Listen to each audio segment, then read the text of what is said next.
আগের ভিডিওতে আমি তোমাদেরকে বলেছিলাম যখন আমরা মন্দিরের ভেতরে যাব তখন তোমাদের সাথে আবার শেয়ার করব। তো সেই মতো প্রথমে আমরা জুতোর ব্যাগ নিয়ে নিই। এখানে একটা জুতো রাখার জায়গা আছে যেখান থেকে একটা ব্যাগ নিতে হয়।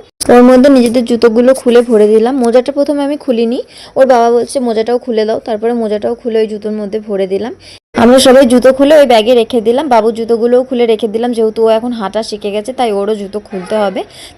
তারপরে ওর বাবা গিয়ে ওই জুতোর ব্যাগটা ওনাদের কাছে দিয়ে এলো। আর আমি এদিকে বাবুর হাত ধরে দাঁড়িয়েছিলাম, যেহেতু ও ছুটে ছুটে এদিক ওদিক চলে যাচ্ছিলো আর মন্দিরের ভেতরে যাওয়ার জন্য অপেক্ষা করছিলাম। তারপর ওনারা একটা টোকেন দিয়েছেন যেটার মধ্যে লেখা আছে 14, মানে ওটা আমাদের নাম্বার। এই 14 নাম্বারটা দিলে 14 নাম্বারের ব্যাগ ওনারা আমাদের দিয়ে দেবেন। আর তারপরে আমরা গুটি গুটি পায়ে উঠে পড়ছিলাম মন্দিরে। কিন্তু মন্দিরে ক্যামেরা করা বা কোনো রকম ফটো তোলা বারণ। মন্দিরের ভিতরে কোনো রকম ক্যামেরা বা ফোন নিয়ে যাওয়াই বারণ। ব্যাগের ভিতরে আমাদেরকে ফোন রাখতে হয়েছিল। তো নেমে আমি ওই টোকেনটা দিয়ে ব্যাগ নিয়ে নিলাম। আর তারপর আমাদের জুতোগুলো বের করে নিয়ে ওনাদেরকে ব্যাগটা দিয়ে আসলাম। তারপরে এখানে ওর বাবা জুতো পরছে আর ও বসে বসে অপেক্ষা করছে। যাই হোক, জুতোটা পরে নিয়ে তারপরে দুজনে হাত ধুয়ে নিলাম, ওরও হাতটা একটু ধুয়ে দিলাম, দিয়ে বাইরের দিকে গেলাম। এই ফুলগুলো এত ভালো লেগেছে, আমি ভাবলাম এটারও একটা ভিডিও নেওয়া যাক।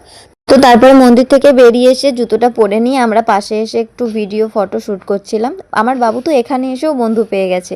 তারপর আমরা চলে গিয়েছিলাম খেতে। তো নেক্সট ভিডিওতে তোমাদের সাথে শেয়ার করছি কি কি খেলাম।